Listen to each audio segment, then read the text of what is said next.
بسم الله الرحمن الرحيم. Iraab Part 4, Mansubath. Assalamu alaikum everyone. Today we begin this lesson on Iraab Part 4, Mansubath, that is, the nouns that come in the mansub state. This is an important topic because every noun in Arabic will appear in one of the major grammatical states depending on its role in the sentence. The slide reminds us that nouns may appear in forms such as mansubat, marfuat, and majrurat. So the Iraab of the noun is not random. It changes according to function. The slide then focuses on the state of mansubat. The basic sign of this state is that there is usually a fathah at the end, making the noun mansub. The lesson also reminds us that there are many types of mansub nouns in Arabic grammar, and that earlier we already studied the first 5 types of maf'ul. So this slide is beginning with a quick summary of those 5 before moving later to the rest of the mansubat. Now let us go through the 5 types one by one. The first is maf'ul bihi, the direct object. This is the noun that answers the question what or whom. It is the thing that directly receives the action of the verb. The example given is kataba at-talibud darsa. The students wrote the lesson. Here ad-darsa is the maf'ul bihi, because it is the thing written. So this is the simplest and most direct type of object. The second is maf'ul mutlaq, the absolute object. This is used to emphasize the action of the verb. The example is Qaratul qira'ata. I read a proper reading. Here al-qira'ata comes from the same root as the verb and strengthens or emphasizes the action. So maf'ul mutlaq does not just give a new object, it reinforces the meaning of the verb itself. The third is maf'ul fihi, which the slide calls the time and place object. This specifies the time or place of the action and answers questions like when or where. The example given is Jalastu amamal baiti. I sat in front of the house. Here amamal baiti gives the place of the action. So this is a clear example of maf'ul fihi because it tells us where the action happened. The fourth is maf'ul lahu, sometimes explained as the object of purpose or reason. The slide phrases it with questions like for whom or for what, but the example makes the purpose meaning especially clear. Jitu talaba lil ilmi. I came seeking knowledge. Here talaban is the maf'ul lahu. It explains the reason or purpose for coming. So the meaning is not just that I came, but that I came for the purpose of seeking knowledge. The fifth is maf'ul ma'ahu, which expresses accompaniment or association. It answers questions like with whom or with what.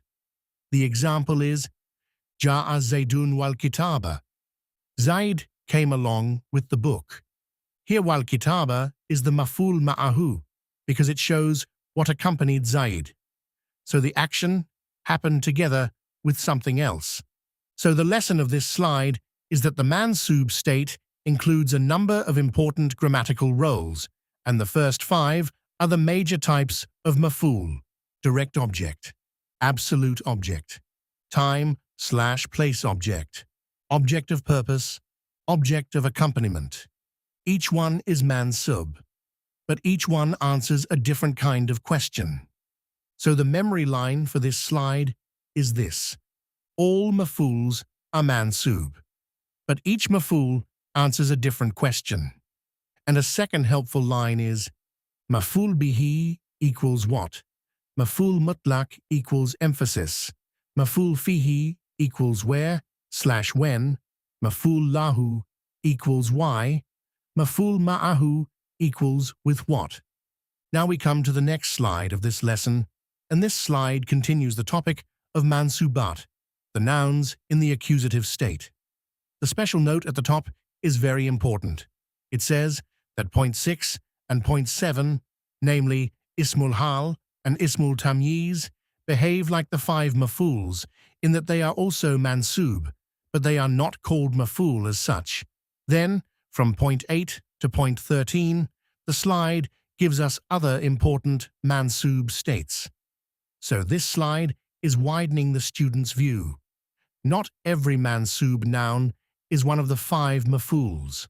There are other categories as well. Let us begin with point 6, Ismul Hal, or simply Hal. The slide explains it as the grammatical term that answers questions like how or in what state, about the subject or object. This is very important. Hal does not usually tell us what happened, but rather in what condition the action took place. The examples given make this clear. In Watarakuka Ka'iman, they left you standing. The word Ka'iman is the Hal, describing the state of the person left behind. Likewise, in Fakaraja Minha Khaifan, he went forth there from fearing. The word Khaifan tells us the condition in which he left. So Hal is a mansub noun, but it is not maful. It is a separate category describing state. Then comes point 7, Ismul Tamyiz. The slide says that it resembles Hal, but it is used to clarify the noun.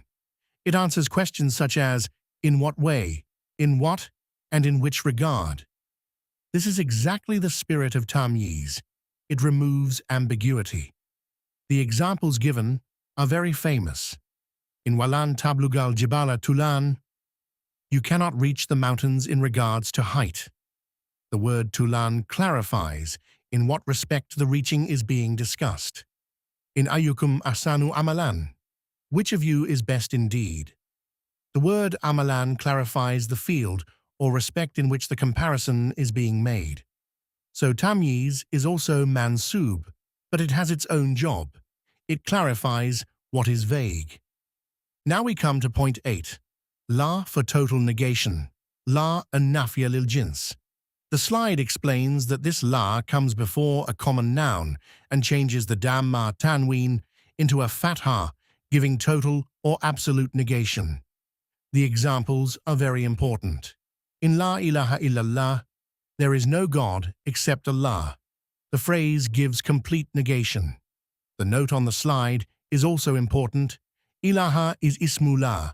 The khabar is hidden, and Allah comes after ilah. Another example is La ilma lana. We have no knowledge at all. So here, the noun after La is mansub because of La nafiya lil jins. Then we move to point 9, Al-Istithna, the grammar of exception. The slide explains that this comes before a noun, which follows illa, and it excludes that noun from the rest of the sentence. The examples are very clear. Fasajadu illa iblisa. They all bowed except Iblis. Here, Iblis is excluded from the general group. Another example is Kullu shay'in halikun illa wajhahu. Everything will perish except his face. So this section teaches the student that exclusion is also one of the important mansub-related structures. Then comes point 10, Harfun nida, the particle of calling, usually ya. The slide explains that when ya is followed by a possessive phrase, the first noun is affected. The examples are Ya Abdallah, Ya Rabbana. These examples show how the construction of calling someone or calling upon Allah works in Arabic. This is another very common structure students must recognize. Now the slide moves to point 11, which includes particles such as inna equals indeed, anna equals that, lakinna equals but, la'alla equals maybe or perhaps. The slide says that when nouns are preceded by one of these, the ism takes a fatha, meaning it becomes mansub. This is a very important rule of Arabic grammar. The examples given are Inna rabbaka hakimun alimun. Indeed, your Lord is wise and all-knowing. Annallaha ala kulli shay'in qadir. Verily, Allah has the power over all things. So students must remember that these particles affect the noun after them and make it mansub. Then we come to point 12, the predicate or khabar of kana. This is also mansub. The examples given are kana lahu ghafuran rahiman. Allah is ever forgiving, merciful. Wama kanat ummuki bagiyan. Your mother was not an unchaste woman. Here the important point is that with kana and its sisters, the ism remains marfu, but the khabar becomes mansub. This is one of the most important grammar rules in Arabic. Finally, we reach point 13, the predicate of ma and la of negation. The slide explains that ma and la can also add emphasis to negation, and that ma will have ism ma and khabar ma. The examples are ma hadha basharan. This cannot be human. Ma hunna ummahatihim. They are not their mothers at all. So the point here is that the predicate under these negating structures may also appear in the mansub state. So the overall lesson of this slide is this: the world of mansubat is much broader than only the 5 mafuls. In addition to those, we also have hal, tamyiz, la nafiya lil jins, exception, harf nida, the particles inna and its sisters, the khabar of kana, and the khabar of ma and la. So the memory line for this slide is: not every mansub noun is maf'ul. Many other structures also produce nasbi. And a second useful line is: hal describes state, tamyiz clarifies meaning, and many particles and verbs also make nouns or predicates mansub. Alhamdulillah, this brings us to the end of this lesson. If you found this video useful, we warmly encourage you to join our online complete self-study course at Al-Qur'an Institute, designed for you to learn at your own time and space, where you will receive unlimited access to our PDF materials, multiple choice questions with answers, exams, and a certificate of completion. You can enroll through our website www.alquraninstitute.net or contact support directly from the website. If you benefited from this video, please like and share, subscribe to our channel, and press the bell icon to receive all future lessons.